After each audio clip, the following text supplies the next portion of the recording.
એક આશ્રમ વિવાદમાં આવે છે અને વિવાદનું કારણ ચર્ચાઈ રહ્યું છે કે કરોડો રૂપિયાની જમીન મામલો કોર્ટને પેન્ડિંગ છે, પરંતુ અમદાવાદનો ભારતીય આશ્રમ છે તેમાં બંને જે મહારાજ છે તે સામે આવ્યા છે અને એક મહારાજે તેમના પર કબજો જમાવ્યો છે તેવા આરોપ અને પોલીસનો ફોર્સ પણ ખડકી દેવામાં આવ્યો છે। નમસ્કાર, આપ જોઈ રહ્યા છો હોટલાઇન ન્યૂઝ।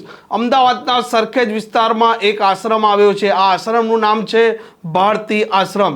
છેલ્લા ઘણા સમયથી ઋષિ ભારતી નામના જે મહારાજ છે તે તેમનું સંચાલન કરતા હતા, પરંતુ તેમણે સંચાલનમાં કેટલીક ગેરરીતિઓ કરી છે અને વ્યવસ્થિત ઓડિટ નથી કરાવ્યો, આવા આરોપ બીજા એક મહારાજ છે જેમનું નામ છે હરિહરાનંદ બાપુ। આ હરિહરાનંદ બાપુએ આ ભારતી આશ્રમ પર કબજો જમાવ્યો છે। પોલીસનો કાફલો પણ ખડકી દેવામાં આવ્યો છે અને હરિહરાનંદ બાપુ છે તેમણે આરોપ લગાવ્યા છે કે ઋષિ ભારતી છે તેમણે વ્યવસ્થામાં ગડબડ કરી છે અને ઓડિટમાં પણ ગડબડ થઈ છે।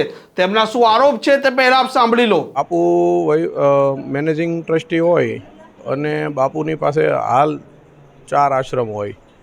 એક સરખેજ આશ્રમ છે, એક જૂનાગઢ ભારતી આશ્રમ છે, એક કેવડિયા નર્મદા આશ્રમ છે અને એક વાંકિયા આશ્રમ છે। તો બાપુ હરેક આશ્રમમાં આંટા મારતા હોય છે। એને અહીંનું વાતાવરણ થોડુંક ખરાબ દેખાણું, એના માટે બાપુ પોતે અહીંયા હાજર રહેશે અને એ બાપુ પોતે અહીંનો વહીવટ કરશે। હા, બધા જ આશ્રમોનો વહીવટ બાપુ જ કરે છે। 4 આશ્રમોનો વહીવટ બાપુ જ કરે છે। હરેક જગ્યાએ એના મહંતો મૂકેલા હોય છે। આટલી મોટી સંખ્યામાં અહીંયા હાજર છે એટલા માટે એનું શું કારણ આટલી મોટી? અત્યારે બસ શ્રાવણ મહિનો છે, બાપુ અહીંયા આવ્યા છે તો સેવકો એના જે હોય એ એને મળવા માટે આવે। બાપુ બધાના અત્યારે મહામંડલેશ્વર શ્રી 1008 છે, આંતરરાષ્ટ્રીય અધ્યક્ષ છે, તો એમનું સેવકગણ બહુ વિશાળ હોય અને બાપુ 18 વર્ણની સાથે સંકળાયેલા છે। કોઈ એક વર્ણના આરે સંકળાયેલા નથી। હરેક વર્ણનો અત્યારે અહીંયા વ્યક્તિ હાજર છે।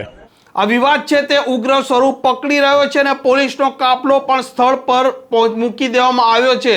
જે બહારથી આવનાર લોકો છે તેમનો પણ અત્યારે આશ્રમમાં જવા માટેનો પ્રતિબંધ ફરવામાં આવ્યો છે, જેથી કરીને કાયદો વ્યવસ્થાની સ્થિતિ પણ જળવાય। એક ચર્ચા ચાલી રહી છે કે આ કરોડોની જમીન છે તેના વહીવટને લઈને બબાલ ચાલી રહી છે અને આ મામલો કોર્ટમાં પણ પેન્ડિંગ છે।